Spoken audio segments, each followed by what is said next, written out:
Hello. Um, Love to know where you're from. So I'm filming on YouTube and it looks like I'm naked. I've just got hair. No one wants to see a 62-year-old woman naked. It's exactly what it looks like. Okay, there you can see my top now. It's kind of creepy. Um, why do I talk about this stuff? Anyway, well, while we're waiting for people to turn up, I'd love to know where you're from. I'm here in Vancouver, Canada. It's a gorgeous sunny day today. I haven't been out very much today. But it is gorgeous out there. Probably get on my bike later on tonight. But anyway, where are you from? No name. Do you go by the no? Hi, I'm No Name. You can just call me No. Okay, sorry, I'm getting kooky. Houston, Texas. Hi, Houston. I'm definitely going to get down to Texas. So it keeps calling to me for some reason. California, I'm going to get to Houston, Dallas, and Austin. California. I always envision driving around Texas, but I don't know how big it is. Like, I don't know if that's drivable, comfortably. California, welcome. So where are you from? I didn't do a live all weekend. I was so busy with this. I've got my course going right now. It'll be open up very soon. It'll open to the public very soon. But yeah, it's just brand new. There was just a little glitch. So just with the platform I've got it on. Why am I talking about this? Toronto. Hi, Toronto. Amanda. But yeah, so I haven't done a live all weekend. Feels like forever because I usually do them. Wait a minute. Did I do one on Saturday? I don't think I did. I don't think I did. Okay. I might have, though. Whatever. I've had a crazy day today. So where are you from? I'm just waiting for people to turn up. I'm also filming these on YouTube now. My following's on TikTok, but I'm saving these lives on YouTube now. I started doing that about 3 months ago. And then I thought, I've got like probably a whole 10 months of lives saved up, like daily lives. And I thought, really, they weren't as good in the first 10 months anyway, so I'm not even going to bother doing anything with them. They're saved up on TikTok, but that's it. But yeah. So where are you from, Frog Nurse? Frog Nurse. I love your handles there. Okay. Where are you from? Oops. You need advice, Amanda. Albuquerque. Could you imagine pronouncing that if you'd never heard that before? Anyway, okay, I'll just get going now. My name's Lisa. I'm a parenting coach. If you go on my website, it's Bratbusters.com. You can hire me for coaching, buy one of my courses, or download my free behavior board. You're on that behavior board too, also. That's what makes it unique. You got to give respect to get it. You got to work to get respect. It's not going to be handed to you on a silver platter. You got to earn it. You got to work for it. So that's what the behavior board teaches you. So let's get going with your parenting questions. Very small group right now. Why would that be? Oh, maybe dinner time, getting kids to bed. I'm not usually on at this time. My 5-year-old says no to everything and calls me a loser. Okay, remember, it's never about the kids. That's just a tell. It just means they don't respect you. Set yourself up as a leader. They're 5 years old. Start with my behavior board. It's free on my website, bratbusters.com. It teaches you, it's the first step in how to become a leader. That's where you start. Yeah, I never used a behavior board. That's just a tool that I developed to teach parents how to learn this, how to become a leader. That's all that means. It's not about the kids. Remember, their behavior is just a direct reflection of your parenting. So that's what that is. How can I help my 1-year-old share? You can't. They're too young to understand sharing at 1. I'm watching this while doing bedtime with my toddler. Yeah. Yeah, it's just that weird time.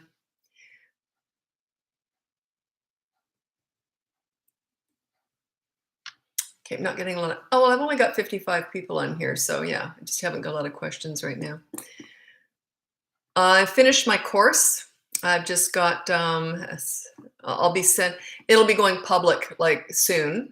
I finished it all now and I've just got one more. They get the course on Sunday, each 5 weekly lessons. And then the following Saturday, we do the group coaching. I didn't know how it was going to go because I've been one-on-one coaching for 17 years. And their results are stunning. Absolutely shocked. I think I figured out why. But anyway, yeah, I'm very excited about it. So I had no idea. It's the very first time I've ever done group coaching with a course before. And, but yeah, they're doing phenomenal. So, okay. So I'm very excited about that. So it was a really good weekend, busy weekend, but a really good weekend. So what are your questions? I've only got 61 people on here. No questions? I'll just sit here and look at my pen for a while, I guess. Someone asked me to do more body language. Oh, here we go. Can you give advice on how to have my toddler sleep independently? That is my bedtime battles course. It's like fourth on my list of things I'm working on right now, so I should get to that soon. But anyway, well, maybe by August, hopefully. Anyway, a 1-year-old to sleep independently. My toddler. Okay, that could be 2-year-old, right? So yeah, just do the bedtime routine. The bedtime routine is a full hour of a routine. You have them in the bath and you do this and that. So it just signifies they're going to bed. Make sure they don't drink anything for 90 minutes. That's 90 minutes before they go to bed, so they don't have to pee. And even if they pee into a diaper, they sometimes wake themselves up. So it's better if they're dry all night. Anyway, just put them to bed and say, good night, now you stay in bed. And then you walk away. The first time they get up, you say, I said it's bedtime, you stay in bed. You put them back in bed. Then you walk away. The second time they get up, you say, bedtime, one word. Every time after that, you don't look at them or talk to them. You just put them back in bed. They already understand what's going on. You might have to do that 100 times in one night. It's usually one night of sheer hell because they always fight back harder. When you try and take control and be a leader, they fight back twice as hard. So it usually gets worse before it gets better. But that's good. The scene behind every scene is a lesson. So yeah, is it awful? Yeah, I could tell you lots of stories about clients who've cursed me out during bedtime battle night. But then they say it was just that one night of hell and that was it. When do you start to put boundaries and rules for your baby? What age does this begin? The behavior board starts at 3. Everything before that, I just did a video on that, on how to discipline toddlers. So that's under 3. It's consistent corrective action. They will eventually learn, but it's repetition, and it's actions, not words. All this discussing feelings and all that's garbage. That's for you. That's not for your toddler. They're consistent corrective actions. So I just did a video on that one. Just went up 5 minutes ago. So, but yeah, 3 and older, then you use the behavior board. Do you just give advice on toddlers or infants as well? My specialty is teenagers. So yeah, I've coached people who are just thinking about having kids. What should we expect? We're not even sure we should have kids. Like, yeah, all ages. I just teach parenting and my kids are adults now. So I could even talk about that. How you don't interfere in your adult kids' lives. I'm pretty good at that. I don't do that. Okay. Why would I? Why would I do that? They're adults. Okay. Advice for when my 20-month-old hits another toddler. You just say no, and then you remove your toddler for a minute or two, and then watch them like a hawk. When he goes to hit again, you say no, remove him for a little bit longer. Consistent corrective action. It's a job. Like you pick something that you want to change and you make it like a job. It is hard. It has to be consistent. It's consistent corrective, pulling them away, and it's an action, not words. One word, no, just to signify that you're there and you're doing this. They learn through repetition. They do not learn through words. They don't learn the first time even. They might, but it's rare. So yeah, some hit, some don't. They're all different. Thank you so much. I love your advice. Mine is 3 months, but I want to know for later on. What's interesting is so many people, there's Lamaze classes. There should be parenting classes that are like Lamaze classes. It didn't help me one little bit. I mean, all you have to do is look at a video on birth and think, oh, it's just sheer hell for a whole day. I mean, that's it. I didn't learn anything, but it's the parenting that you need. That's what you really need. So yeah, just keep watching me or whoever else resonates with you and try and set yourself up with as many parenting tools in your tool belt as possible. So you know what's coming so that you won't be sidelined by it.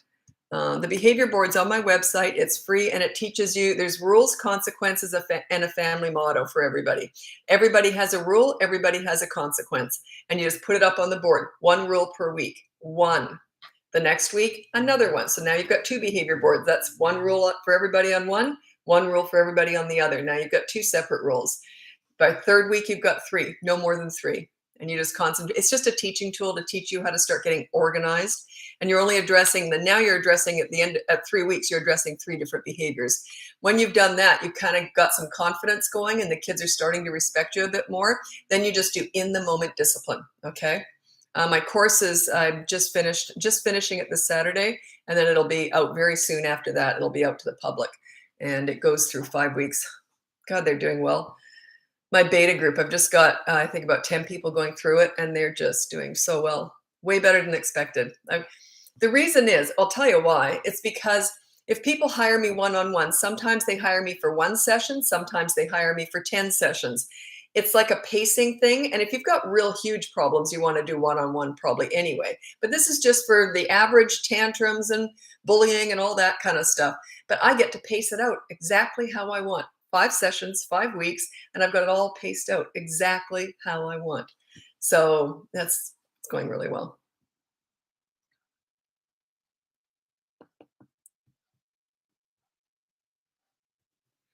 I love that garbage. Stop debating with these toddlers. It's just because it's not their language. You know that, oh, geez, I hate this.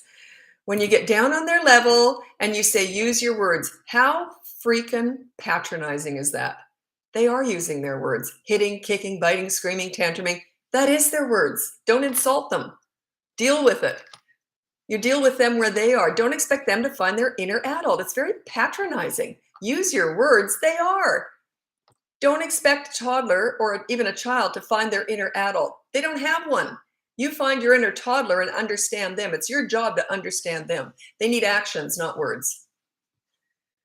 God, that drives me nuts. I remember the first time I ever heard that you get down on their level, hold their hands, look in their eyes and say, use your words. Oh, geez. I remember the first time, I was probably a teenager the first time I heard that. And I thought, that's the stupidest thing I ever heard. Anyway.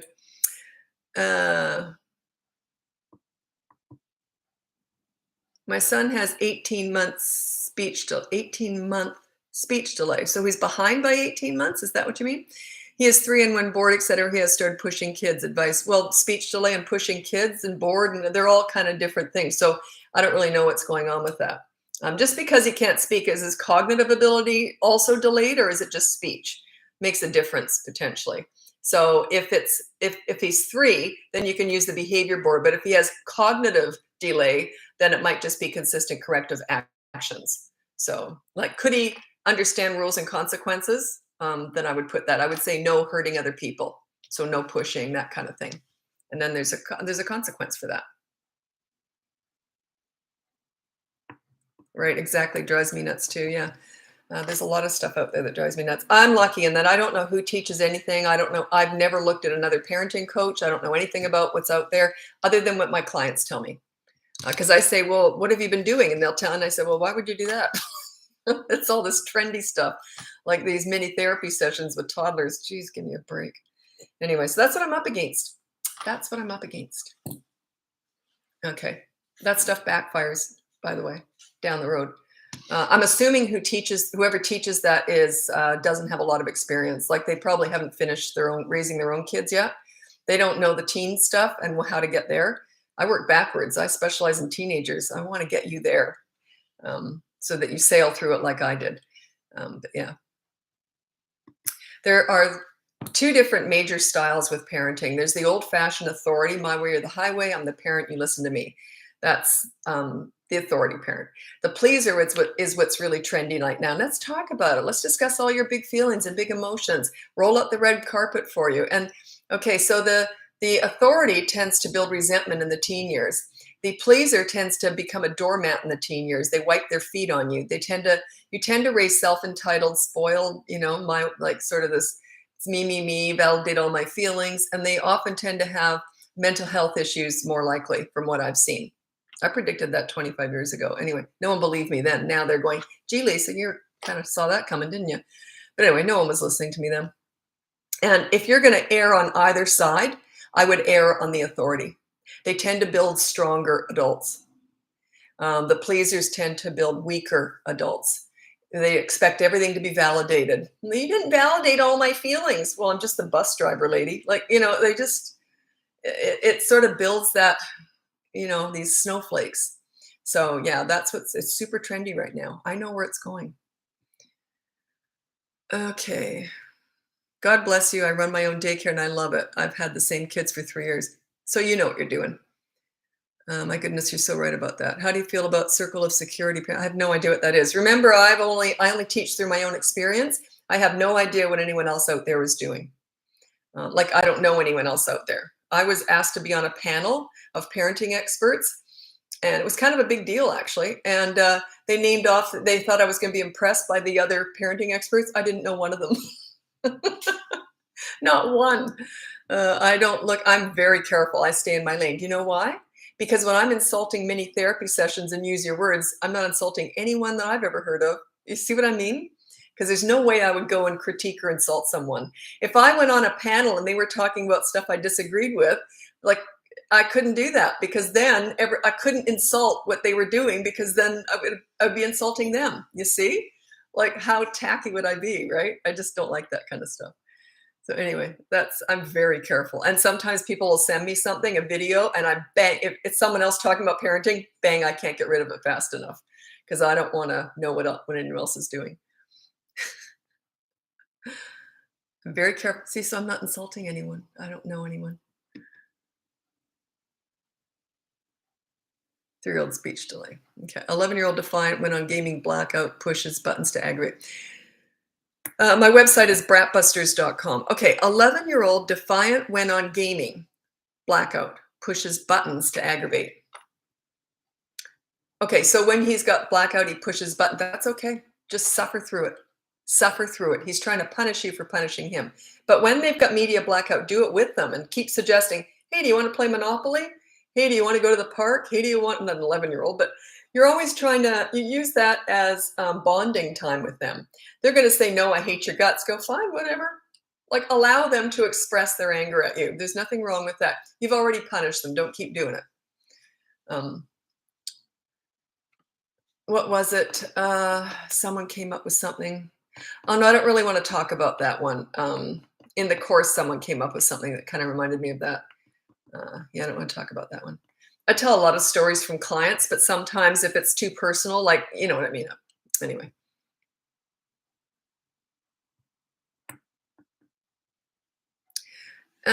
Not okay. So I don't understand this. It's Paola. You've been here before. Hi, Paola. 7 and 9-year-old in any situation after I've been patient, hard to do. How do I get myself into loving mode? After you've been, I don't quite know what you mean. Paola, in any situation after I've been patient, hard to do. How do I get myself into loving mode? Oh, fake it till you make it. Say, do you want to play a game? You do an action with them. You do an action. It's easy to sit and play a game, even if you're not feeling loving. You can still sit and do it like a game or go for a walk with them, okay? Go through the motions. Just go through the motions. You know, you build habits through actions. You don't build habits through what do they call that? Not incentive. Willpower. Willpower comes after the actions. You just force yourself. You just do something with them or suggest that you do something with them. They're usually going to say, I hate your guts. Get away from me. That's okay. Say, okay. Say, whatever. And then an hour later, ready for that game now? It's you're building something here. It still matters. No matter how they respond to that, you're building something. They're thinking of you more of a leader when you talk like that. Ready for that game now? No, I hate you. You're stupid. Never mind. An hour later, oh, now you're ready for that game or do you want to do something else? I hate you. You're stupid. Whatever. You're building something. In their head, you're changing. They're starting to see you differently. Go through the motions. I know it's hard to do. I know it's hard to do. Okay. I know some people try too early to teach tools for emotional maturity. So this is emotional maturity. Children who have a leader for a parent tend to be more emotionally mature. They just get it. They start to understand right from wrong. They start to make good choices. They start to understand they are in total control of their lives. Because if I always said to my kids, if you're good, life is good. If you're bad, life ain't so bad. I'll make sure of that because I'm your mother and that's my job. So they learn that life's up to them, that you're empowering your children. You're strengthening them. You don't want obedient little soldiers. I teach calm leadership parenting. I'm not the authority. I'm not the pleaser. The authority is old world. The pleaser is this trend that's going on right now. I'm a leader. I'm building strong, independent thinking children who make good choices. They have very high self-esteem, but you want to toughen them up a little bit. Don't roll out the red carpet and try and make everything easy for them. It's ridiculous. That's not life. So yeah, this leadership is all about emotional maturity. That's what it's all about.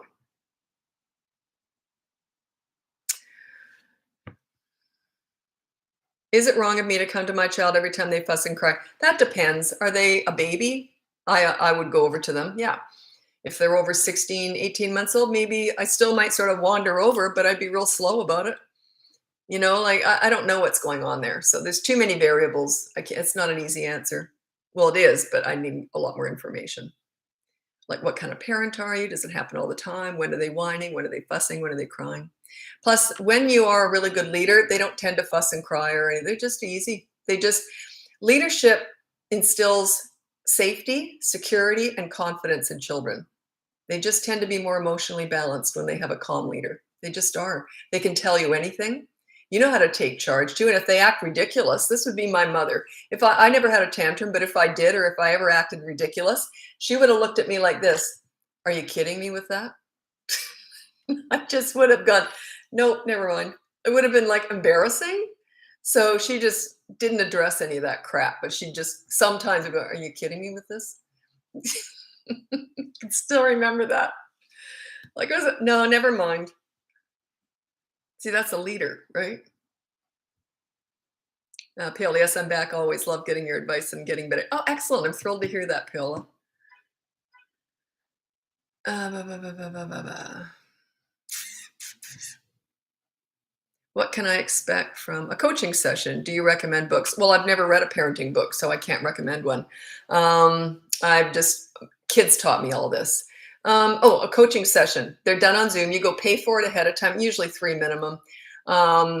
If they're older, teenagers, it's usually 5, and often more with teenagers. Anyway, so you just book a session or pay for whatever you want, and then I'll get back to you within 24 hours. I'll send you some forms, questionnaire to answer. And then usually within a week, we're sitting chatting like this on the Zoom.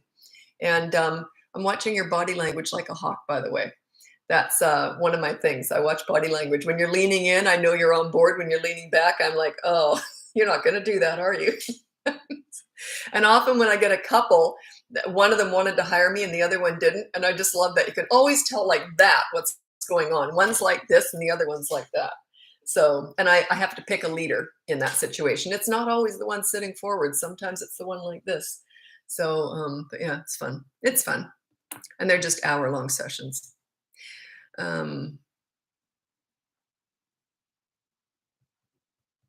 Oops, sorry. Do you do AMC? I don't even know what that is.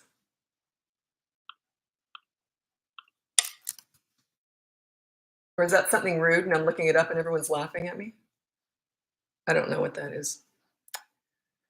Okay. Didn't come up with anything. It was a stock market thing.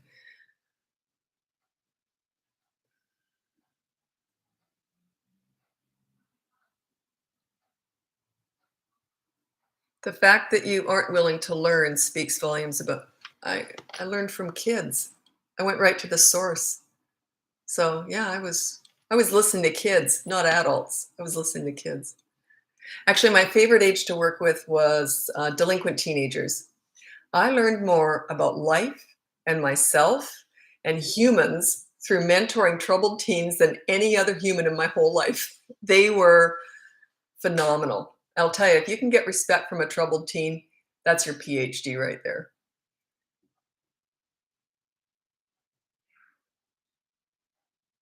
Okay, I was going to start the behavior board. Do you only use sugar? Just it flipped here. For 3 weeks only. Yes, that's when, if you're not getting respect after 3 weeks, then it's coaching.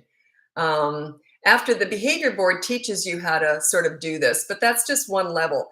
I want to know why it's not working. So if it's not working after 3 weeks, I've got to assess. There's usually something you're doing you're either not doing something or you're doing something you shouldn't be doing. So I got to figure that out. So yeah, lots of people are getting great success on their own with that behavior board. The next level is you got to pay me, you got to hire me. That behavior board's free. But yeah, then I have to assess it and it's personal, right? I don't know what you're doing. Sometimes it's something really little. And you'll say something like this, "Oh, well, I'm doing everything you said. It's on the," and then I'll say, "Well, what about this? What about that?" And you'll say something. I go, "Well, that's I didn't say to do that." So it's often something really small that needs tweaking. Sometimes it's bigger stuff,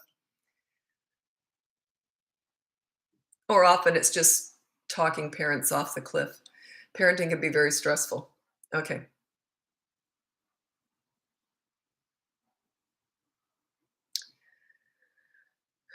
And kids can't be around. Oh, the sessions are for parents, not kids. I do. Kids can't be anywhere near it unless they're babies. And like I get a lot of moms with babies hanging off their boobs, but that's different. But yeah, no, no kids, not at all. Someone said to me, "Oh, can I hire you to talk to my toddler?" Well, I don't know what that's going to do. I teach parenting. I don't teach toddlering because they're just reflecting your leadership. So yeah, I don't talk to kids. The only time when I first started my business, because I specialized in troubled teens, if I wasn't getting to the bottom of something with the parents, I would sometimes talk to teenagers. But I don't do that anymore.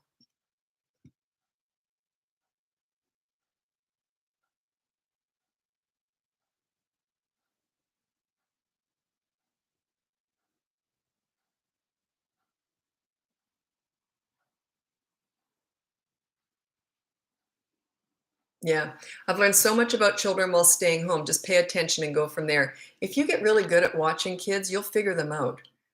You just will. Like I was 11 and I started volunteering in daycare centers, and they quickly started giving me the difficult kids. 'Cause I was good at getting respect and kids love me. So yeah, I just paid a lot of attention to kids. I figured them out. That's all. Okay.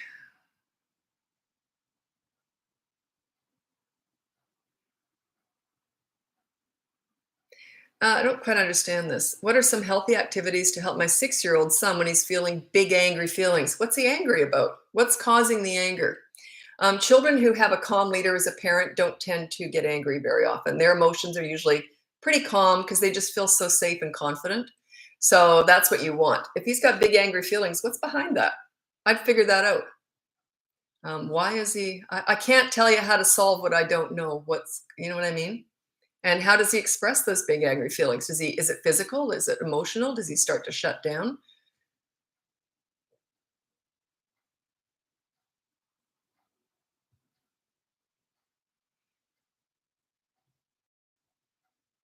My 3-year-old twins won't listen until I yell, so I'm frustrated. Yeah, yelling is one of those things that works in the short term, but it backfires down the road. You already know that. So just start using the behavior board. It gives you something else to do rather than yelling. But yeah, that's why you yell, because you just don't know what else to do.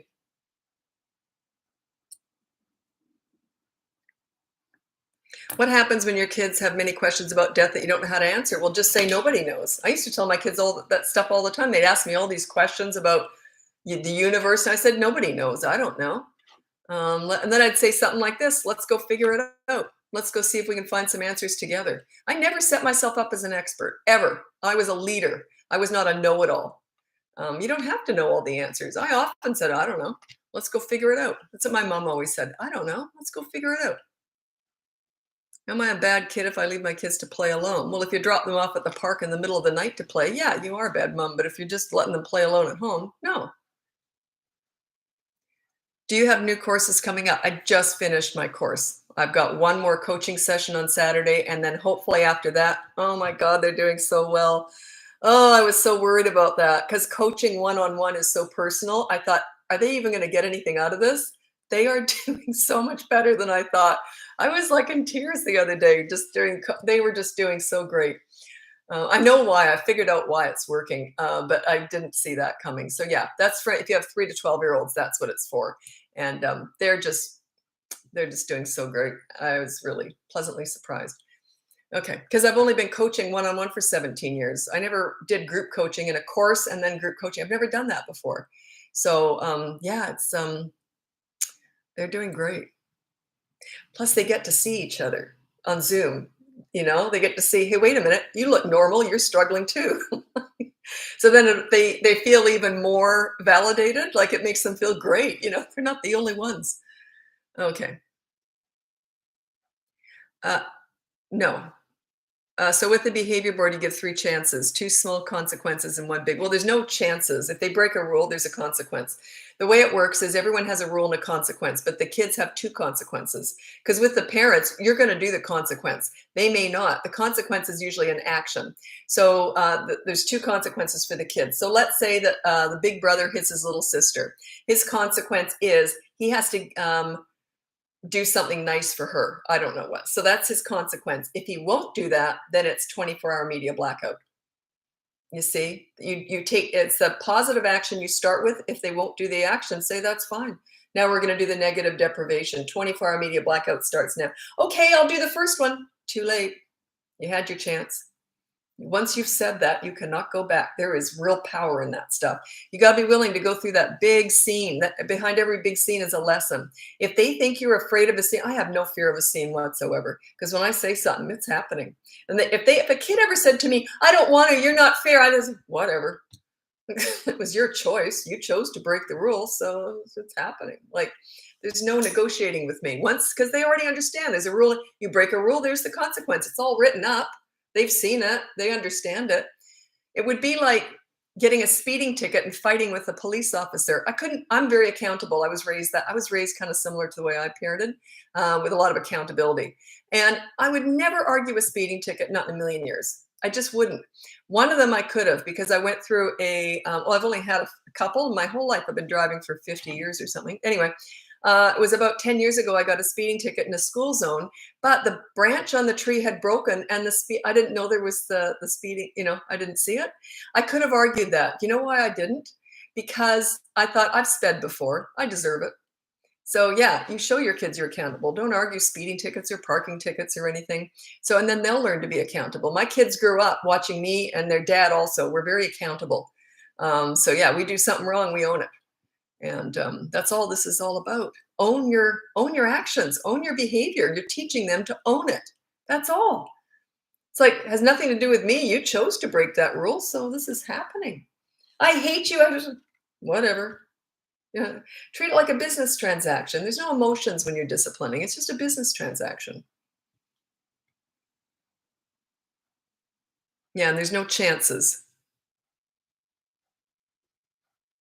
Toddler runs to me when he starts tantrums. Do I ignore? They can touch you, they can climb on you, but you don't pick them up.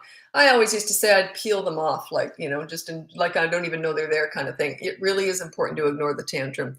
They learn that very quickly if you're consistent with that. They just learn this isn't working, so I'll do something else instead. It minimize sugar. What is it? Someone told me what the 3 when you ignore a tantrum. I must have written it down somewhere. Oh, don't tell me I didn't. It minimizes the length of the tantrum, the duration. That's it. I always forget that word. Someone said what you're looking for is duration. It minimizes the duration of a tantrum, the frequency of a tantrum, and then they just eventually stop having them because they don't work. Attention is tantrum food. Any attention feeds it. And when you starve a tantrum, it just starts to go away. Now, if they are somehow emotionally damaged by you ignoring a tantrum, because a tantrum is not feelings, by the way. It's a lack of it's a lack of control. It's just, they got nuts at that point. So it's not feelings you're ignoring here. It's a tantrum. It's an action. You're ignoring the action. So, and that's okay to ignore actions, right? And you don't even have to validate all feelings. That's garbage, by the way. Anyway, that's raising snowflakes who wipe their feet on you. Anyway, what was I going to say about that? I can't remember, but yeah, ignore tantrums. You don't leave them though. You want to be there. You want them to, don't look on your phone, don't talk to someone. When they're tantruming right beside you, it's almost like, oh, you're still doing that? Like you're just waiting. You're just waiting. You stay on that high road. You make them join you. Do not go down to their level. As soon as you look at them or talk to them, you're on their level. You're in the crazy zone. I don't reward the crazy. Remember, attention is feeding that. You don't reward crazy, you reward calm. They learn, wait a minute, the faster I calm down, the quicker I get attention. Then as soon as they do calm down, say, oh, do you want to go read a book? See, then they get the attention. They learn that really quickly. Parents struggle with it, but toddlers, they learn that. I was doing that when I was 11 years old. I figured that out, and I was volunteering in daycare centers. As soon as a kid would start to have a tantrum, I'd completely ignore them. The second they stopped, you want to go on the swing? They just didn't have tantrums around me after a while. They just learned. Do you think they're happier having tantrums or not having tantrums? What do you think? I'd rather have a happy toddler than a tantruming toddler being validated and being fed tantrum food. You see what I mean? Okay. You're ignoring their feelings. I just said tantrums aren't feelings, they're actions. Okay. Okay. Any advice on a toddler that bangs his head on everything? That's violence. I actually have a course on that. There's two different courses that look kind of the same. One is toddler tantrums. One is violent toddlers, like aggressive toddlers who hit and bite and stuff like that. The aggressive toddler one is when they're doing that without a tantrum. If they're doing that during a tantrum, that's the tantrum course because it's just a loss of control, right?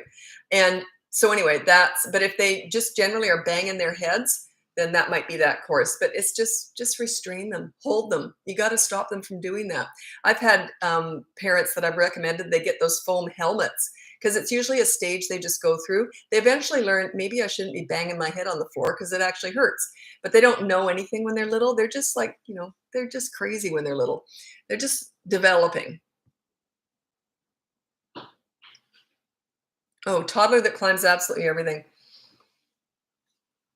I did a video on that, did I? Can't remember. Anyway, so what I did with my kids was when they were toddlers, I completely childproofed my whole house to make my life easier. And so I never had to say no. I could just relax and we just had fun. Like they were easy toddlers because there was nothing for them to get into. They never heard the word no because there was nothing to get into. But they weren't climbers. If you have a climber, you put bells and alarms. There's actually alarms that you can get. They're not even that expensive. It's movement alarms. So anytime they pull a chair over to climb on it or anything, a bell or an alarm goes. So just do preventative stuff, just stuff like that. Anyway, this client a while ago, she was looking for her, I think it was an 18-month-old, really little one, and she couldn't find this child. She started freaking out. She went around the whole house. All the doors were closed and locked. So she's like, where could this kid be? She was really starting to panic. So she goes back in the kitchen, which she'd already been in there 10 times. She's looking around, and I think she heard giggling or something. She looked up, and this kid was on top of the fridge. This kid had pulled out drawers, climbed up on the kitchen drawers, onto the counter, then used a toaster oven or something, or bread maker, and got up on top of the fridge. So, yeah, she put bells on everything after that. Never thought of that. You mean the bells? Yeah.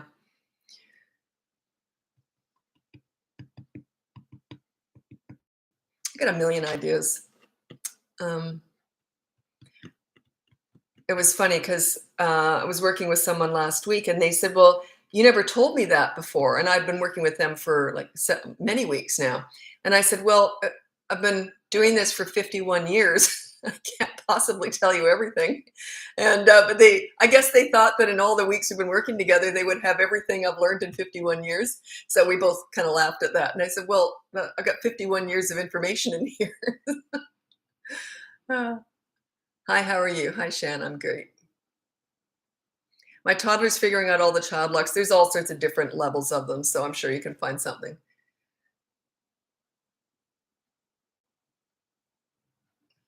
Can you do how to discipline preschoolers? Well, preschoolers are 3 and 4-year-olds, and that's for the behavior board. That's where you start. Start with the behavior board at 3.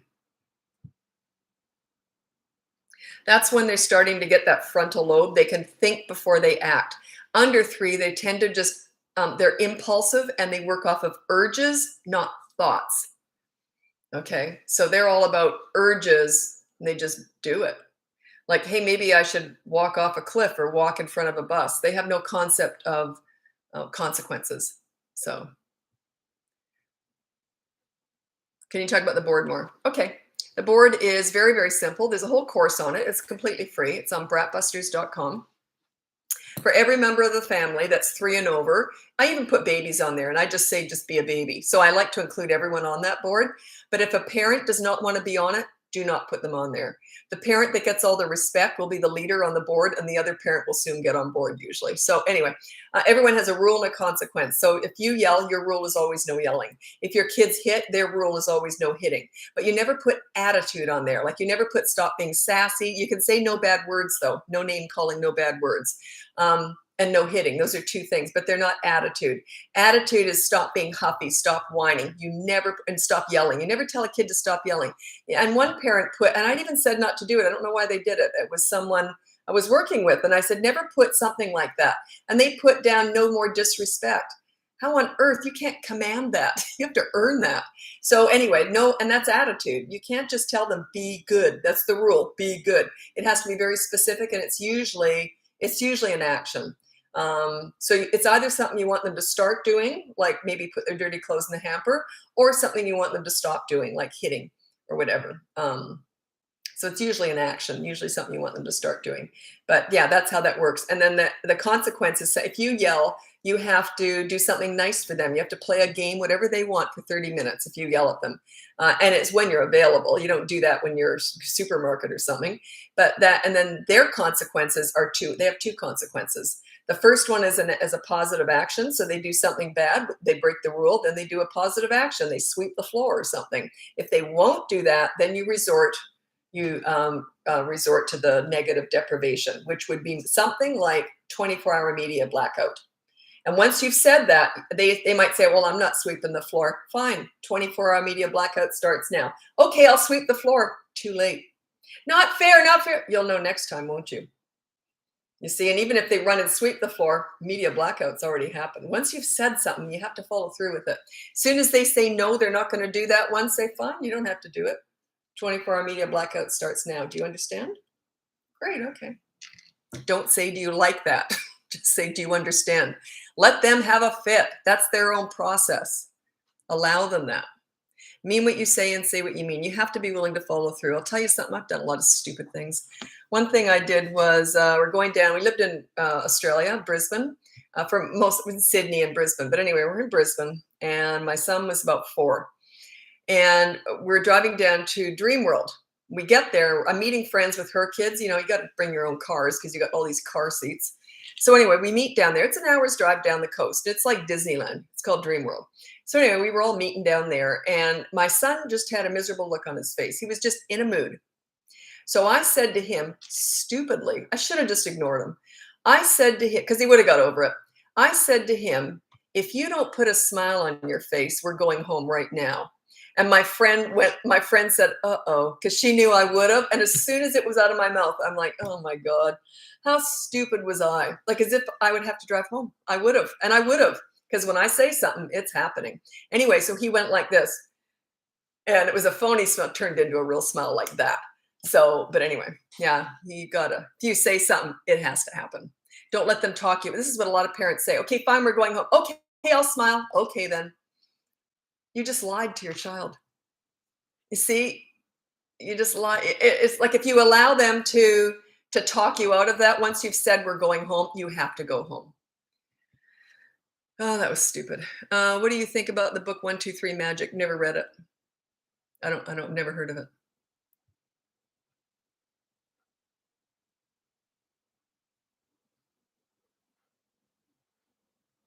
Oh, and everything that I know, kids taught me all this. This is everything I teach is experience-based. Everything. I've never read a book on parenting, on kids, nothing. Why would I? I've been doing this for 51 years and it works. So I let kids teach me. I learned through them. I went right to the source and learned through them. When you find something that works, Any idea when my son acts fine at daycare, but then has a meltdown when he gets home? Probably tired. Probably just tired. It's like he's been sort of controlled all day long. That's overstimulation. There's lots of kids around. Then he gets home and he's just tired. I'm assuming that could just be it. I love this one. You're going to hate my answer. This is hanging at home. 5-year-old says, you're being mean to me. When I discipline her, how do I respond? I would go, whatever. That's manipulation. No way I'd be manipulated. You're being mean to me. Whatever. No way I would answer that. Alrighty then. Could care less what they say. They're just saying it's just manipulation so that you'll say, okay, you can have candy then. That's all they're after. 1, 2, 3 Magic is similar to what you're saying. Yeah, I'm extremely, I want to say pure, but that's not what I mean. What am I? I stay in my lane. I Very careful, and I've never read anything on kids or parenting, or I've never looked at anyone else who's talking about it. Um, because then I know me. If I heard someone else say, someone who's a competitor of mine, and if they said timeout's the best, and I hate timeout, but if I heard someone on here who said, I love timeout, it's fantastic, I would be very uncomfortable insulting it. Because I would know who'd said it, and I would feel like I'm insulting that person, and that's like tacky, right? So I just couldn't do it. So that's why I'm very careful. I stay away from other parenting people, right? I don't know what they're talking about. I have no idea.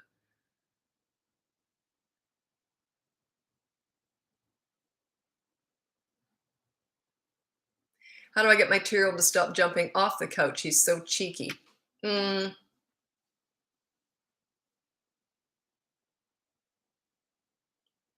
I think what I would do in that situation, like I never let my kids stand on a couch. They were only allowed to sit on it.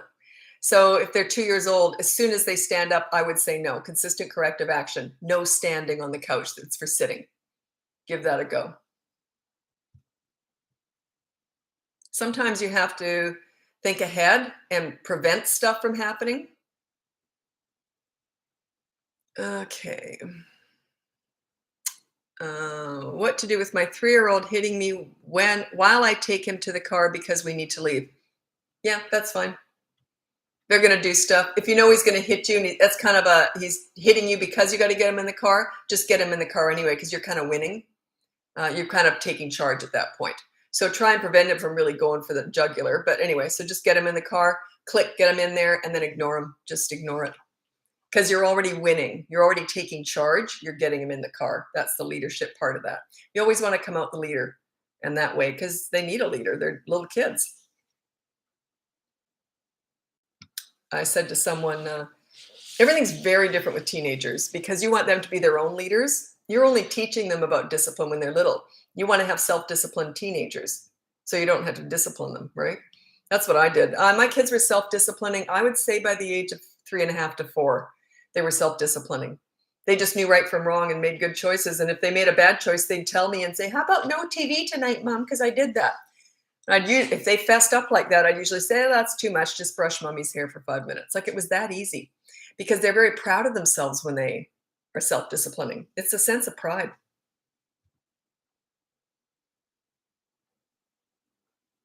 My 5-year-old talks back and reacts with anger when he's frustrated. Do I just ignore? Not necessarily. It depends what's going on. I don't know when he's frustrated. What's the source of his frustration? So not necessarily. Sometimes you do, but sometimes you don't. Depends on the situation.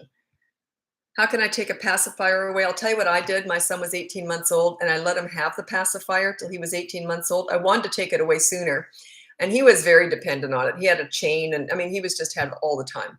So anyway, we were going overseas. We were going to visit my family in Canada. We lived in Australia. So we were going to go, and I thought there's no way. It was a long haul flight and then a stopover. It was like a good 24 hours of traveling. So I thought there's no way I'm not going to have a pacifier on that trip. So I let him have it. So we get home, we're all jet lagged, and he was the one who had tantrums. Children who have tantrums are generally the moodier one too. So they generally are the more challenging one. So, and my daughter never had a tantrum, so she was very easy. But anyway, it's just they're born with it. They're either going to have a tantrum or they're not. Anyway, I thought I'm going to be in for it. But what I did was I took him around with me. He was 18 months old. I took him around the house and I planted he didn't have them around the house, but I put a few around the house. And I said, we're going to put all these dummies. They were called dummies in Australia. We're going to put all these dummies in a bag, and I put a twist tie on it. And I gave them to him, and I picked them up, and he put them in the outside wheelie bin. And I thought, I am in for it. We've got jet lag, and I am in for it.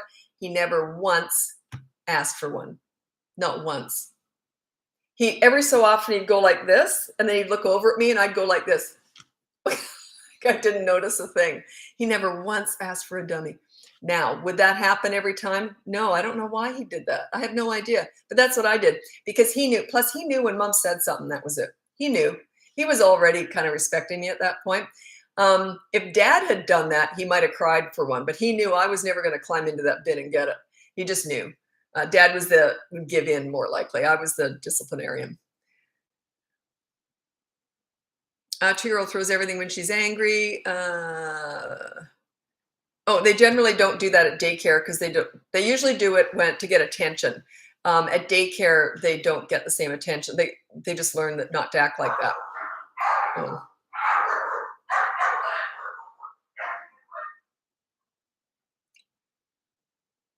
that's my neighbor. They have 2 dogs, and one of them, he's so sensitive.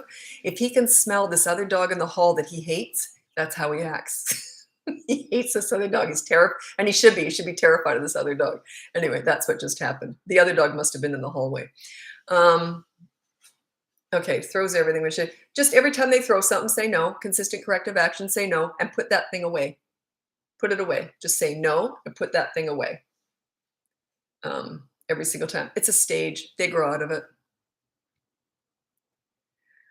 When to be concerned about speech delay. My son is almost 20 months and only babbles. Okay, I'm not a doctor or speech therapist, so I can't really address that, but I'll tell you a story. I knew someone many years ago who didn't talk or walk till she was 3. She had a younger brother who was 2 years older. He was up and walking, and she'd just point and grunt to anything, and he'd get it for her.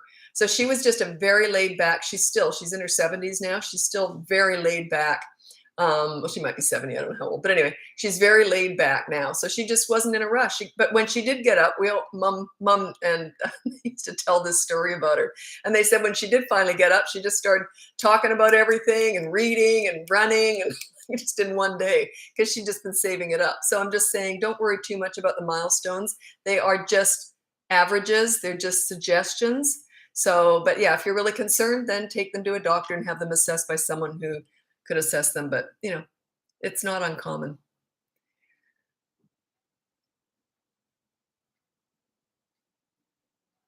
Well, child requires hand holding to go to sleep. Will cry until throwing up if I don't. Well, are they 2 or 12? I need to know the age. And that is, talk about a kid who's in charge. We all know who's the boss there. That's totally in charge. You got to watch that stuff because if they can control you in that situation, so they're totally in charge of bedtime. Totally. If you don't hold my hand, I'm going to have a fit till I throw up. Okay.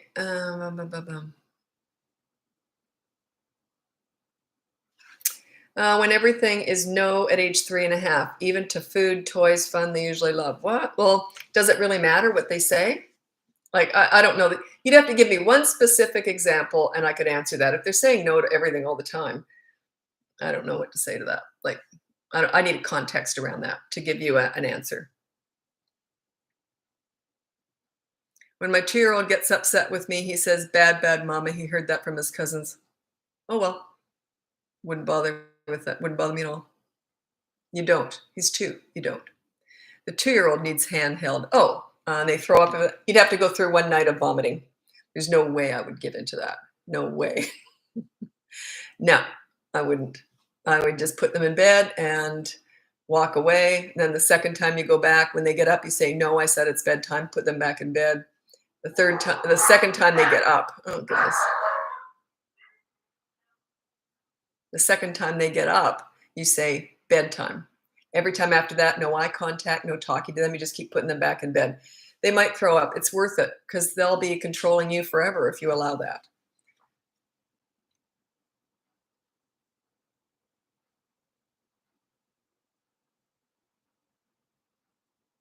I knew someone once who their kid, if they didn't get their own way, would stick his finger down his throat and throw up on the parents. So they gave him everything he wanted. And you know where that went. You know what happened there.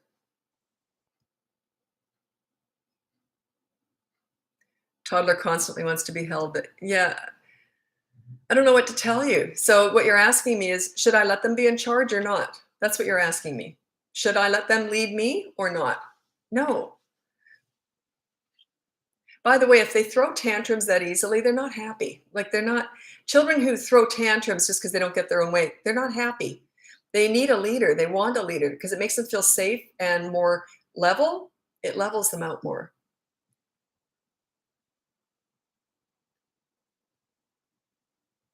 Oh my God, this is so encouraging. I'm totally better now after so heavy a day. Excellent. It's 2 a.m. here, so thank you. Where's that?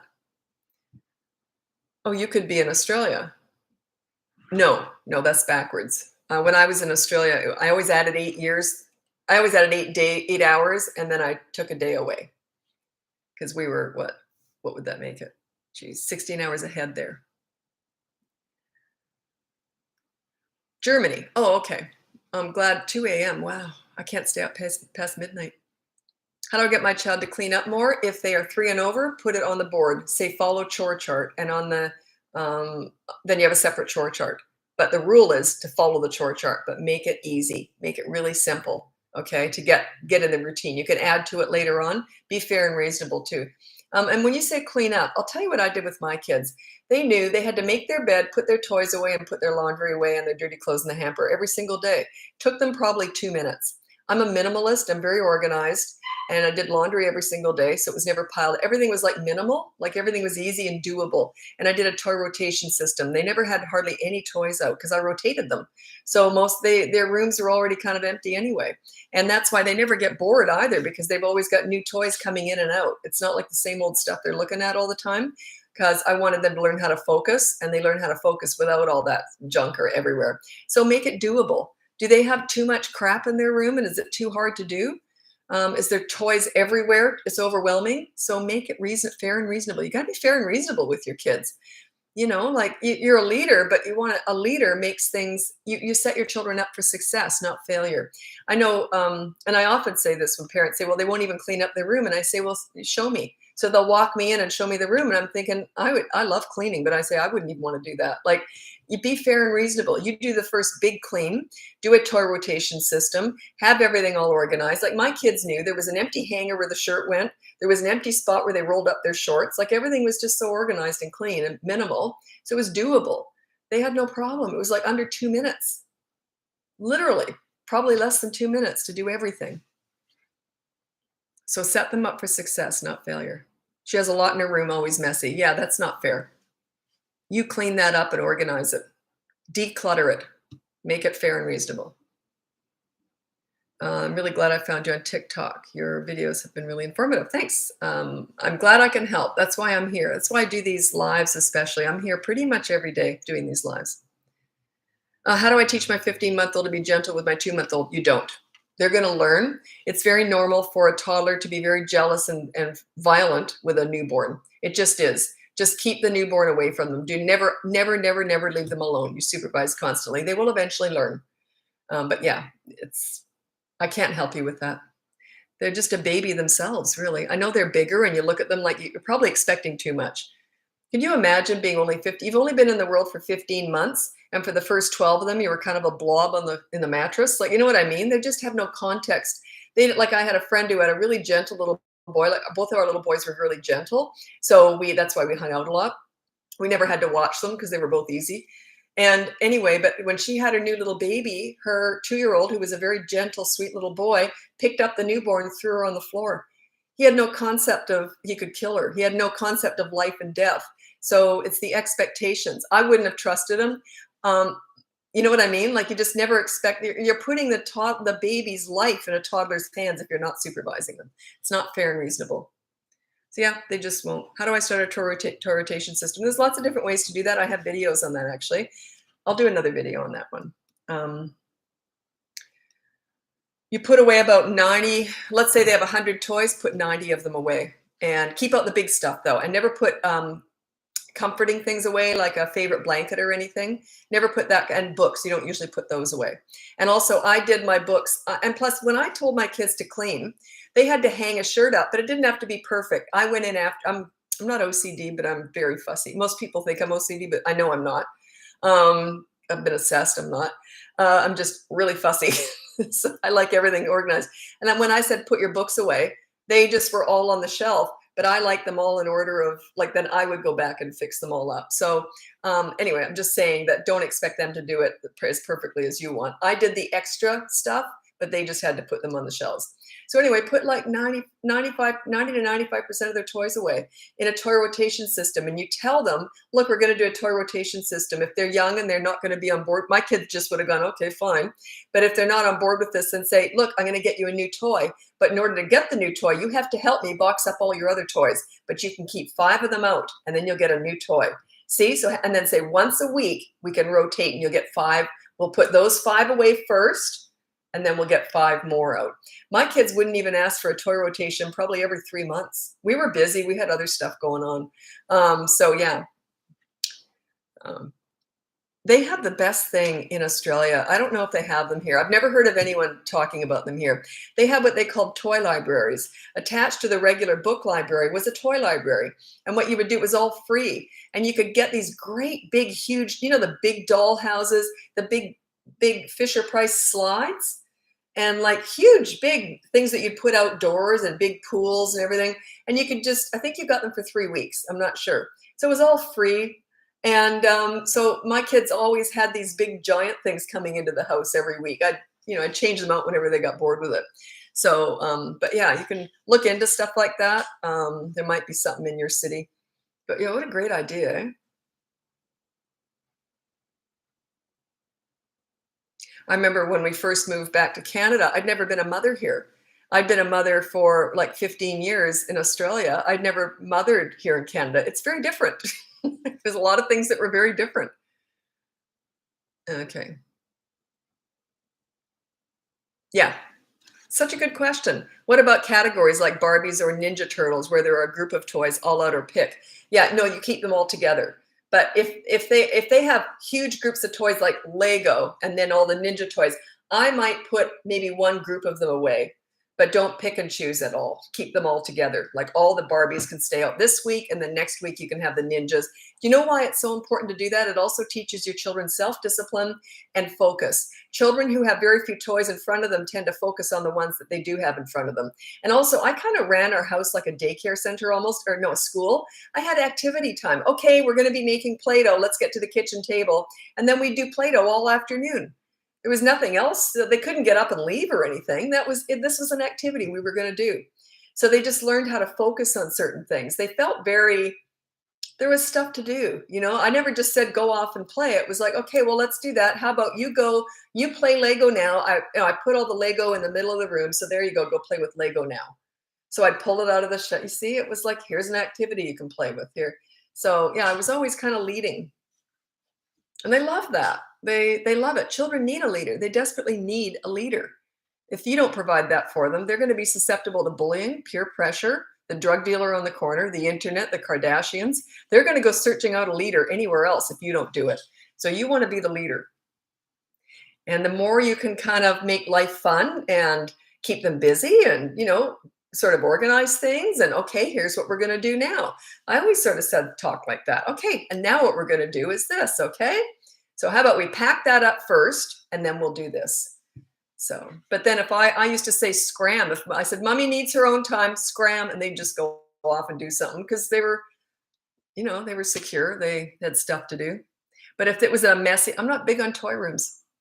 It's kind of chaotic. I'm not big on it. I'm not big on playrooms. Plus, I wanted my kids with me all the time. I didn't want them off in a separate playroom. I wanted them with me. I know whenever someone built a playroom, I thought, no, I wouldn't want that. I want my kids with me. I want them, if they're playing, I wanted them in the kitchen or, I wanted to be around them.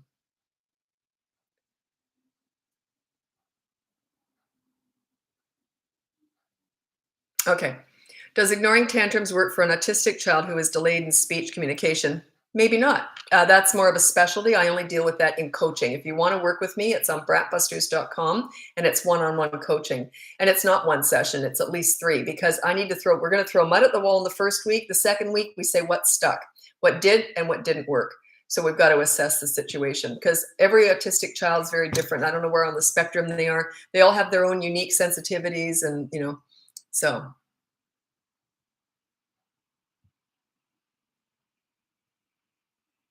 Hi, Olivia. How old is Olivia?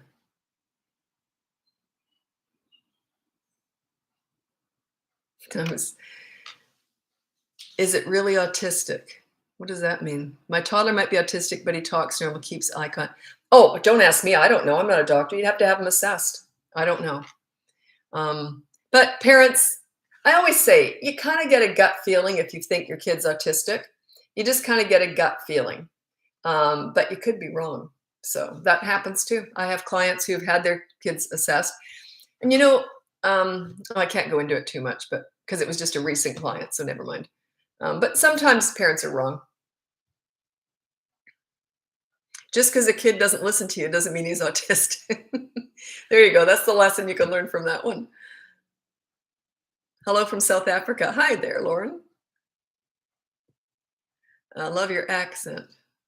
Me?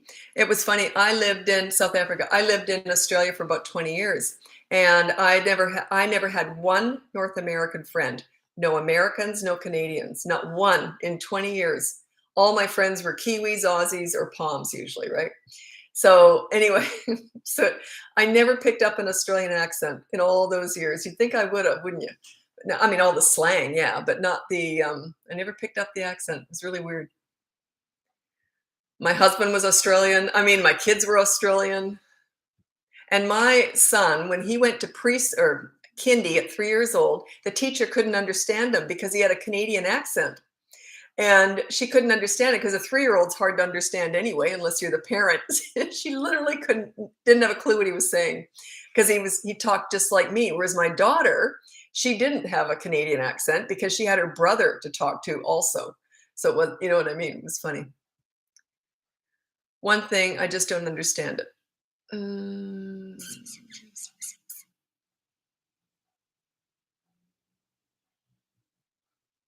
Oh, me again. So teacher at kindergarten said that my 3-year-old doesn't expand his attention, instead of focuses.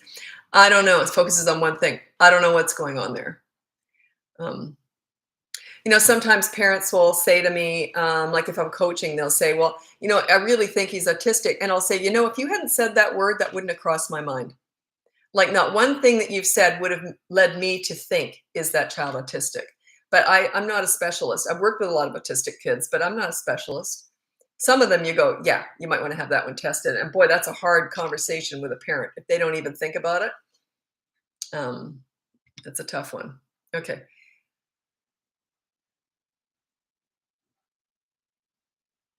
I'm here from Sydney, Australia, and love your content. We lived in North Ryde, Marsfield, actually. And then we moved out to my husband at the time had already had a home and investment property way out in Emu Plains. So we just lived there enough so I could fix it all. I love like home decor and all that. So we fixed it all up, sold it, and then moved up to Brisbane. But boy, talk about different. Marsfield to Emu Plains. And I had my kid out in Parramatta area.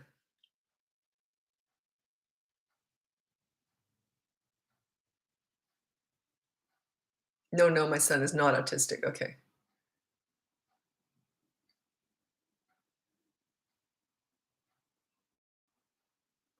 3-year-old loses control of his body around 3 p.m. I lose control of mine around 9 p.m. after a long day. We already do gross motor activities. Well, I don't know. Is that truly a medical thing, or is it just he's just tired? I don't know what you mean by that. Um, how to get your 2-year-old to stop screaming when you say no? You just ignore it. I don't. I don't. The only reason that they keep doing that is because there must be some payoff. You must keep interacting with them. As soon as they start to scream, I'd turn my head. I wouldn't. I wouldn't interact with them.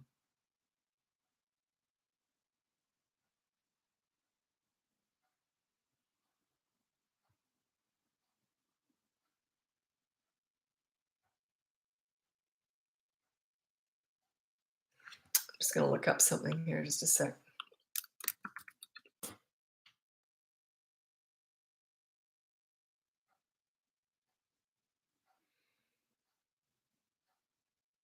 Hmm. I don't understand what you mean by this. It's Karina. He's an ABA now and I'm not loving it. What do you mean you're not loving it? And who decided to put him in that? Was that you or someone else decided to put him in that?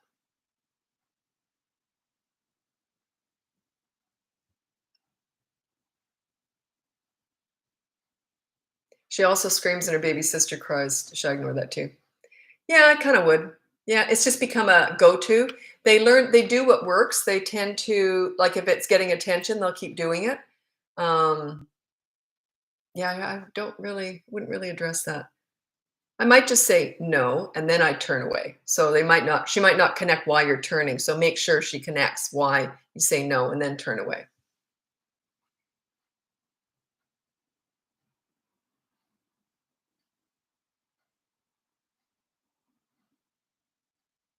My child only wants to listen when he thinks there's a reward in it for him, toys, etc. Um, well, then you must have trained him for that, because he wouldn't.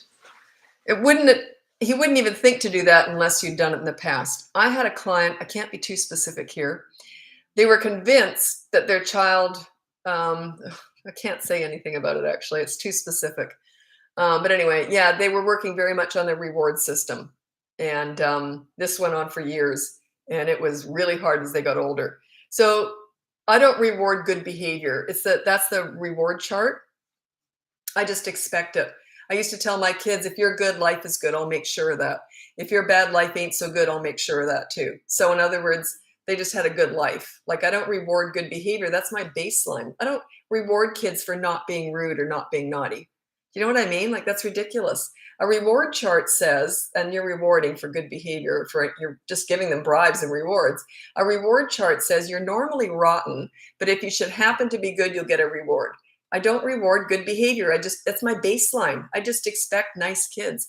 My son was in grade 2, and the teacher phoned me on her lunch hour to tell me this. She thought it was so cute. She said to him, he was like 7, and she said, "Why are you so nice?" And he looked up at her all serious, and he said, "Mommy makes us be nice." She thought that was the funniest thing. And yeah, you're darn right, I made them be nice. But that was my baseline. They had a great life. Because everything was so easy, because they were nice. They were easy. So that's what you want. You want just everyone to get along. You just want everything to be happy and fun. That's the goal with all this. It's not that you're always disciplining. I never did. I never used a behavior board or anything. I never disciplined because I got respect when they were tiny. Once you're a leader, they don't act out. Why would they? There's no reason to. They have no reason for acting out when they've got a calm leader as a parent. None. Right through the teen years. Yeah, tell other family members that you're training them, and just to stay out of it. Say, don't undermine my parenting. So yeah, I would. But if they are babysitting, it's a bit different. Okay, if they're around, if you're there at the same time, then you're in charge. But if you drop a kid off at a grandparent, it's grandparents' rules. I don't believe in telling other people how to look after your kids. I just don't. Like, when I have grandkids, it will be very much none of my business how you parent. But when you drop them off here, grandma's rules. They've said they're going to try and parent the way I did anyway, but we'll see. I don't know. They might not. How can I be a better leader for my son? Well, most of this is all based on fun. I don't talk about that a lot because everyone's always trying to fix their kids, but really you're just setting yourself up as a leader. You want to be a fun leader. You want kids to want to please you when they're little, and when they're teenagers, you want them to be their own leaders, but just not want to disappoint you. That's what you're aiming for, but you want them to be their own leaders. But think about it this way. The closest relationship that I equate my style of parenting to is a really good sports coach. They love kids, they're fun, but they have rules. Hey, look, you got to run first, second, third, then home. If a kid ran from first to third, you'd say, and tried to cheat, you'd say, hey, sit on the bench for an inning. But that kid is always trying to please that coach. They want to be around that coach because you're fun. Okay. The base is fun. You want to have a fun household. So I always say I was 99.99999% fun. But if my kids ever acted out, I got real boring real fast. My son used to say, if my mom ever whispers, run, because I don't yell. I would just go, didn't like that. And then they go, ugh. Like, they wanted to have fun. They wanted a fun house. They wanted a fun family. So why would they act out if they had a fun family?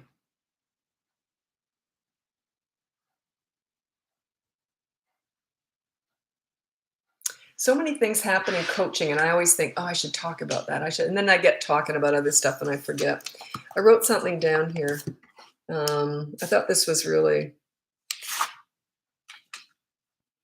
I've said it before. Oh yeah, this was, actually, it wasn't a coaching thing. This was something I heard. I was in the kitchen, and I had my computer going, and they were interviewing this young man, and he was about 30. And they said, well, what were you like as a child? Did you ever get in trouble?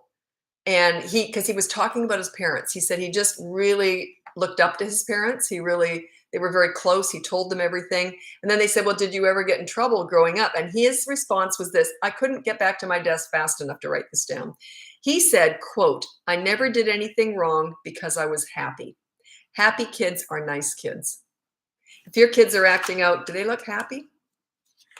You know what I mean? You want to have happy kids. Happy kids are nice kids. They're easy to be around. So that's why I aim to have happy kids. That's why when I was volunteering in daycare centers, the kids were having a blast with me.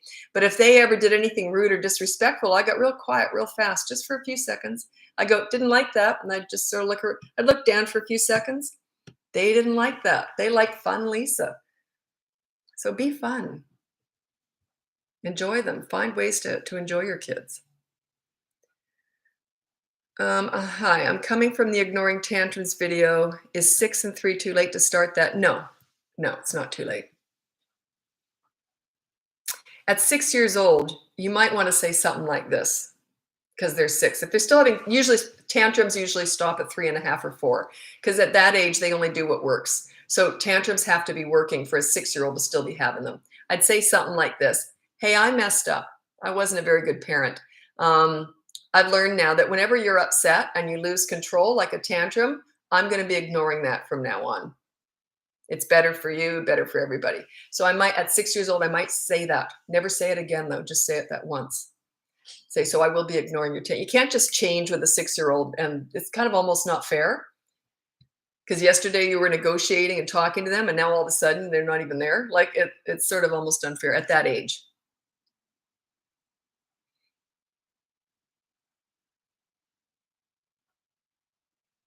Do you only put one behavior on the board for each family member? That is for 11. Yeah, one. You have to.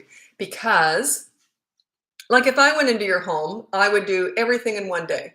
But I'm level 10 with what I teach. You have to start at level 1. Level 1 is one rule to manage. Parents always want to, I've got this course now, and parents say, can't you give us the whole course? And then we can like pace it. And I'm like, no, because you'd want to jump right to week 4. Week 4 is when you don't use the behavior board, or you try not to, and you do in the moment discipline. You address everything as it happens. You got to learn how to discipline first. You got to learn how to start getting respect. And it's also showing the kids things are changing. And it's a visual cue that things are changing. One rule per week. Just deal with the rest of the stuff that's going on as you were before. But now all of a sudden you're mastering that one rule. Kids are watching you. Hey, wait a minute. They know how to deal with that. Then next week you've got 2 rules, 2 behavior boards, 2 rules.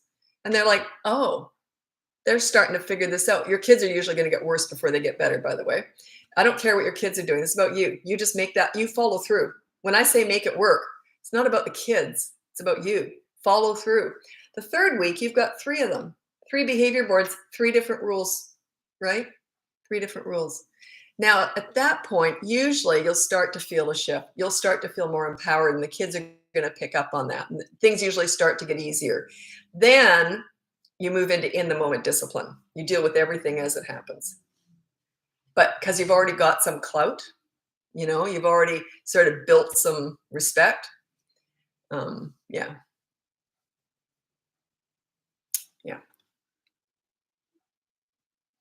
It's a whole bunch of other, I was just going to go off on a tangent. There's a whole bunch of other stuff, but that's the basis of it.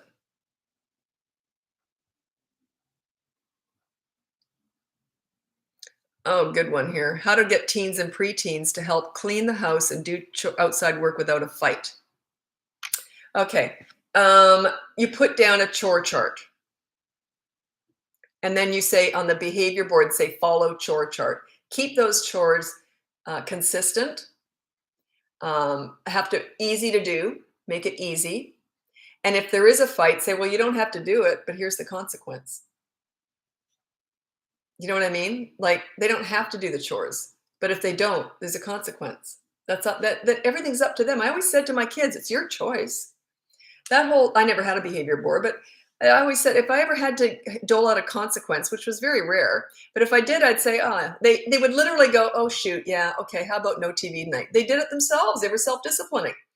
So your kids will learn it's up to them. They don't have to do any chores if they don't want, but there's a consequence.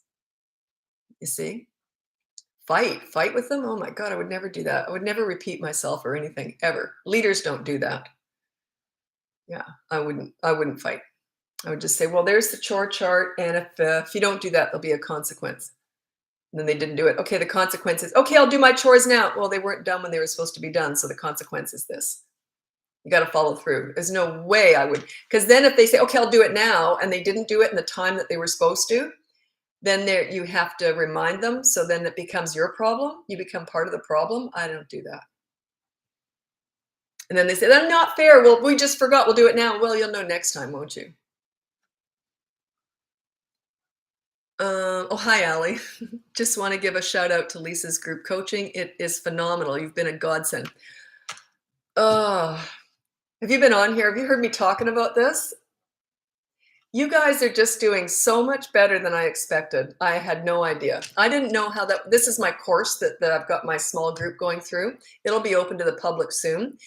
You guys are doing phenomenal. I was telling my daughter on Saturday after I talked to you guys, because they get a course every Sunday, and then Saturday we do group coaching and we discuss their problems and what their wins, right? And I was telling my daughter, and I was crying. I said, they're just killing it. They're just doing great.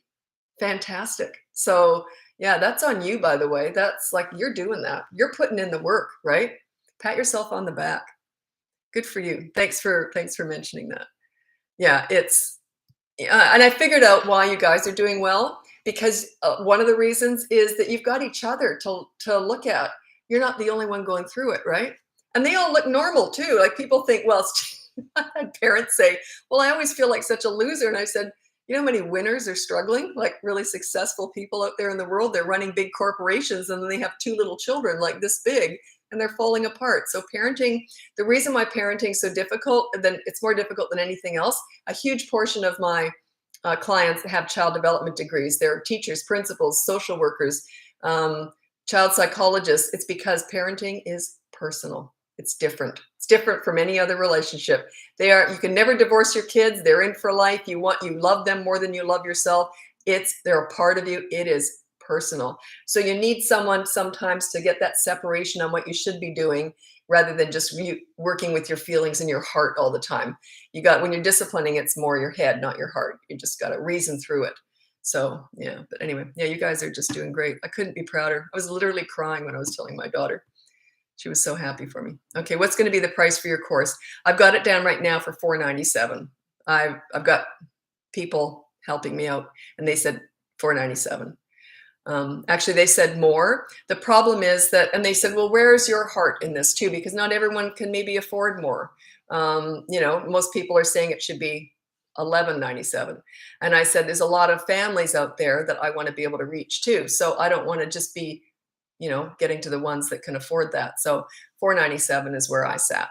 They said start at $497, but we think it should be $11.97. I had people who have done similar things, and they said it should be $11.97.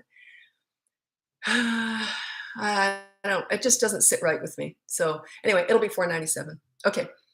What if your teenagers don't do it and just put themselves to sleep and just lay in bed all day? Well, then there's a consequence. That Wi-Fi certainly wouldn't be turned on, would it? There's no way there'd be any Wi-Fi in the house. You gotta, teenagers, it's a little bit different. I wouldn't go right to that level. If they're just laying around and won't do anything, you got to work on bonding with them first. That's the discipline. You don't discipline teenagers first. You get respect first. Work on your connection with them. Bond with them. Then you can turn off the Wi-Fi. If you start there, could be trouble. Could be an explosion. But yeah. Can both parents be in the coaching call with you? Yeah, absolutely. Absolutely. No kids, though. They get in the way. They're disruptive. Plus, I have to say stuff that they shouldn't be hearing. Like ignoring tantrums and all that. They don't need to hear that. $497. Yeah, $497. Yes. And that is it's from 3 to 12-year-olds, and it's a course, 5-week course. Every Sunday you get the lesson, that weekly lesson, and then additional tips and things to do. And then the following Saturday, we discuss it. And that's group coaching on Zoom. Someone was really smart too. One of the participants said, I'd really like a Facebook group. So now they got a Facebook group too. And then that's somewhere as the group gets bigger. So the only people on there will be the course participants, because they need to have gone through the course to understand what you're talking about, right? So, but anyway, they've got that. So down the road, when there's lots more people involved, that'll be a great place to go and share and say what you're struggling with. And I'll be going in there every so often to see what's going on. And but that'll be run just for you to share. So that was fantastic. One of the participants told me that. My girls are watching this with me and thanking Coach Lisa. Aw, how sweet. That's one of the ladies in the course. That's so sweet. Because you get it. It's love, right? Children who have a good leader, they're very close to you. They want to tell you everything. They're happier.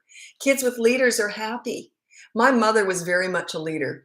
And I can remember if I'd ever acted out or done anything silly, she would have, this is exactly what my mom would have done. She would have gone, are you kidding me with this? Like, I would have been so embarrassed because I really respected my mom. She was fun. She was funny.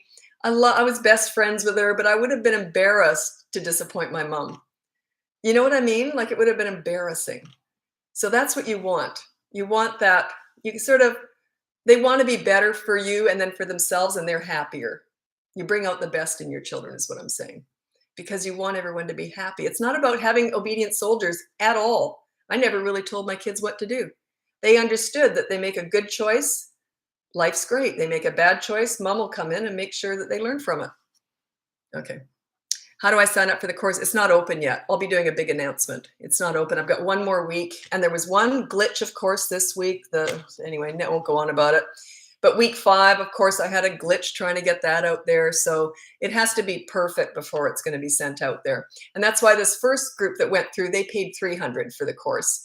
So they paid less because they're helping me build it. Plus, there's only 9, I think, of them. So they're getting a lot more personal attention too.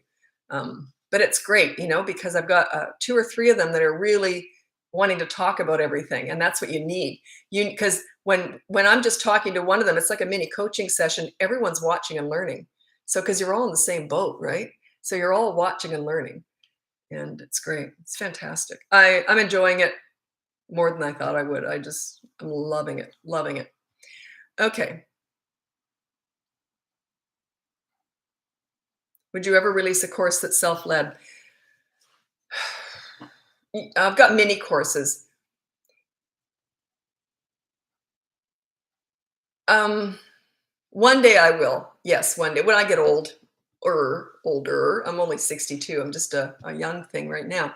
But when I get older, yeah, I won't be able to do all this all the time. So I'll have it all figured out. But still, I like the fact that they're seeing each other. That's my favorite part about it, that they see each other on the Zoom, on the group coaching thing. It's just fun. I'm enjoying it because I don't really want to just make money. I know that sounds silly. I don't want to just put a course out there and make money. I want to be in on it.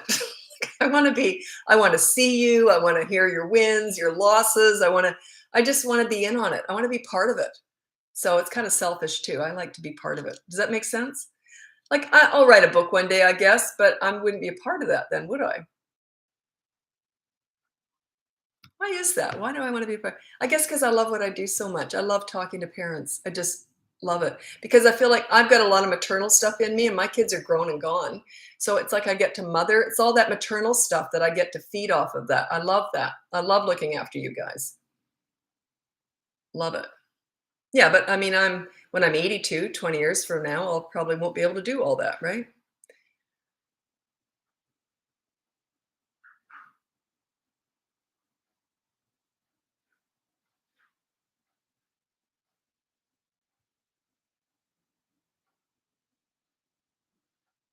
See, every time you guys have a conversation, I'm always sticky beaking. That's Australian. Sticky. I'm nosy, trying to figure out what you're talking about. Okay.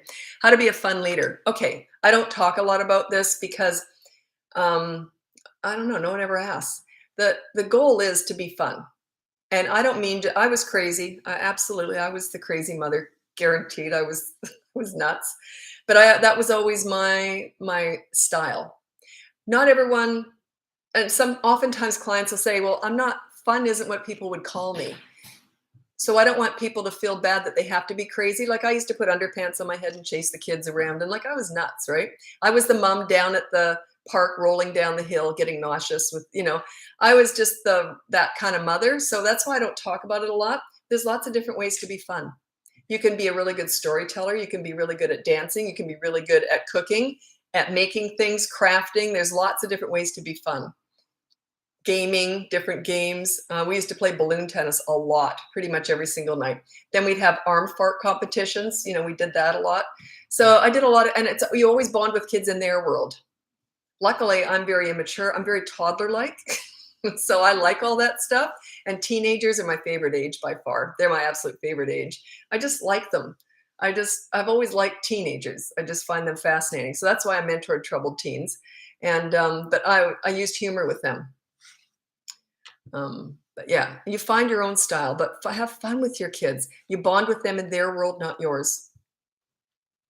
You enter their world to have fun with them. You don't bond with a 3-year-old at the nail salon.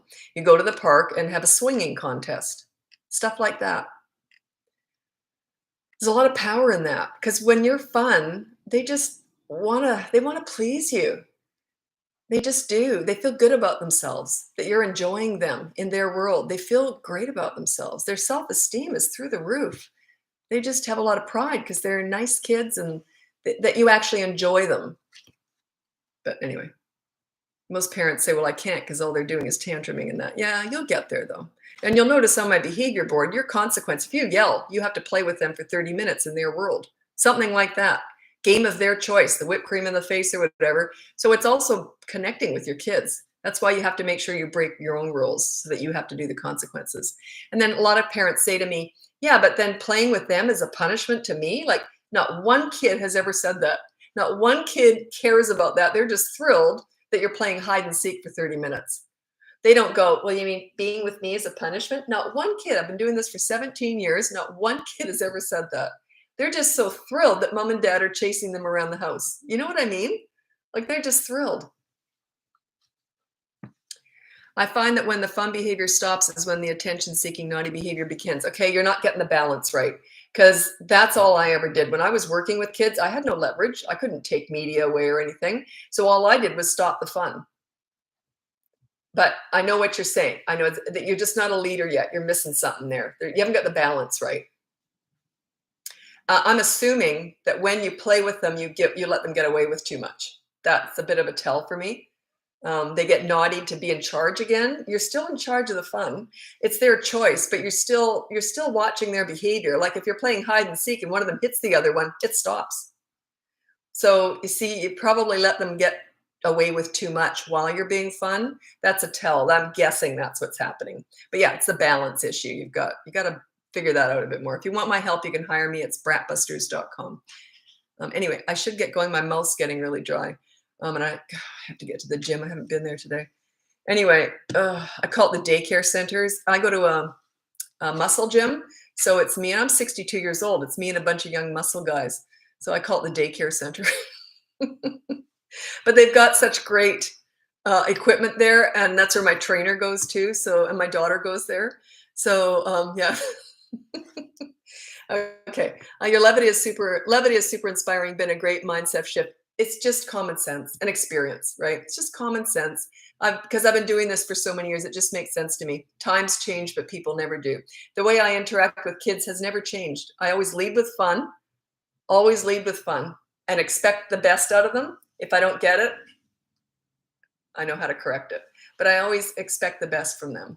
I treat them like they're absolutely wonderful. And then if they aren't, I almost act surprised. Oh, I didn't see that coming. Obviously, I did usually. But I go, oh, well, okay, I guess we'll just stop for 1 minute now or something. So yeah, you always want to lead with fun because kids are drawn to fun. They learn through fun. If you provide them with that and you're a source of fun, you don't have to be crazy like I was, but if you know that you enjoy them, they tend to be better. It's just the way it is. Okay, I got to run. If you go to my website, it's bratbusters.com. You can hire me for coaching, buy one of my courses, or download my free behavior board. The course should be available by next week. I'll just make sure, and I'm going to ask the participants to make sure that they were happy with it. Anything that they think I should tweak or change, I'll be changing. So it'll just depend on them because they're the ones who are guiding this. I set it all up, but it's their how they're doing is what's telling me what I should change and what I should keep the same. So hopefully by next week that should be available. But so far they're just doing phenomenal. So anyway, I got to go. Thanks so much for watching. I'll be back again tomorrow. Bye now.